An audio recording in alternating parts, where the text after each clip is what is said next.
Papaya and a prayer. Hi, Charles here. Good morning. It's Tuesday, so good luck for today sa mga lakad at mga gagawin natin. Let's pray na mapagtagumpayan natin yung araw na ito. And yes, papaya and a prayer, not this kaya and flood control project. So for context, bakit yan yung title ng ating content ngayon? Kasi for the last 4 days or 5 days na hindi ako makapoop. So diba ang sakit sa ulo nun, and ayun, kahapon kumain lang ako ng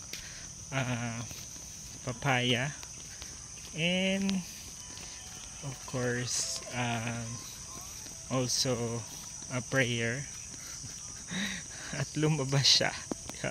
Ang sarap sa pakiramdam, yung parang nabawasan ka ng bigat, 'di ba? So yes, sarap sa pakiramdam, 'di ba? Nailabas na rin sa wakas. Pero gusto ko talagang sabihin, gusto ko magpaka-inspirational, pero actually naiinis ako sa mga nangyayari ngayon, yung Diskaya and the flood control project. So parang ilang araw lang yan siyang, di ba, yung nililitis yung kaso na, parang lately lang siya lumabas tapos it take a while pa para maglabas sila ng mga pangalan na nadadawit sa flood control project, kickbacks and all. Daming laking pera, bilyon-bilyon, but yun, may mga nababasa din ako about dun sa yung pag-change ng mga posisyon ng mga senator, then ano na naman daw, i-switch na naman daw ang usapin from that flood control project, then back to the business again, you know, targeting the Dutertes, ganon. So but the truth is, what's next for this? Kawawa naman kaming mga Pilipinong nagtatrabaho ng maayos, nagbabayad ng tax, and sana pupunta sa bulsa ng mga walang hiya, mga politiko para ibulsa. Diba, nakakagalit, nakakainis. Yung may mga issue na rin naman to before diba? Pero parang nag-worse yung sitwasyon ng Pilipinas, pahirap ng pahirap.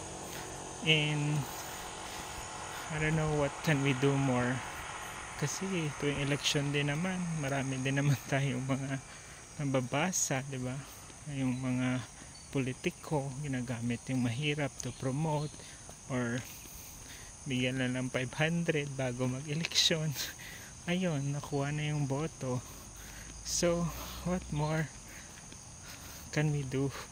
I guess prayer, para lumabas talaga yung katotohanan at maparusahan ang dapat maparusahan sa batas ng tao.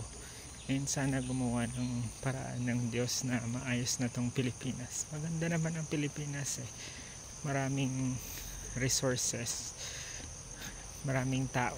So I hope and pray na sana maayos na to sa madaling panahon. Kung kaya lang siyang ilabas in 5 days gaya ng papaya ko ay yung poop ko pala, na ganon lang siya, no? At maginhawa ng pakiramdam nating lahat. But I know it's gonna be a long process and a while para ma-solve to. But I'm praying na sana yun nga, may solusyon na at maging ayos na ang bansang Pilipinas. Ayun, mahaba na, dami ko nang sinabi, but I guess yun ang pinaka the best thing that we can do. Pray for the Philippines, for us. Ayun lang, good luck, God bless, anyong mama.